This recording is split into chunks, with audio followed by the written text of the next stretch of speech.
আমি কিডনি, আমার কাজ রক্ত পরিষ্কার করা, ময়লা ও বাড়তি জল প্রস্রাব দিয়ে বের করা। কিন্তু তুমি যদি জল কম খাও, বেশি লবণ খাও, ব্যথার ওষুধ বেশি খাও, তাহলে আমি দুর্বল হয়ে পড়ি। আমাকে সুস্থ রাখতে প্রচুর জল পান করো। লবণ কম খাও, ডাক্তারের পরামর্শ ছাড়া ওষুধ খেও না। আমি গল ব্ল্যাডার, আমার কাজ চর্বি হজমে সাহায্য করা। কিন্তু প্রতিদিন তেল ঝাল খাবার, ফাস্ট ফুড, জল কম খেলে আমার ভেতরে পাথর হয়। দেখো পাথরটা তৈরি হচ্ছে। তাই প্রতিদিন জল খাও। আমাকে সুস্থ রাখতে তেল কম খাও, নিয়মিত সময় খাবার খাও, প্রচুর জল পান করো।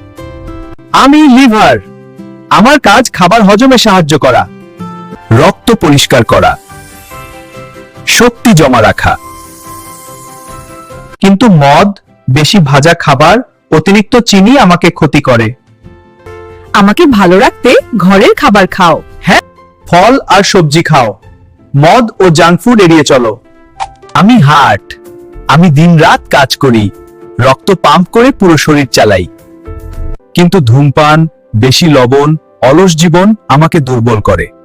আমাকে ভালো রাখতে প্রতিদিন হাঁটো, লবণ কম খাও, চিন্তা রাগ কম করো। এই ধরনের ভিডিও দেখতে সনাতনী টিভিকে সাবস্ক্রাইব করুন, লাইক করুন, কমেন্ট করুন। ধন্যবাদ।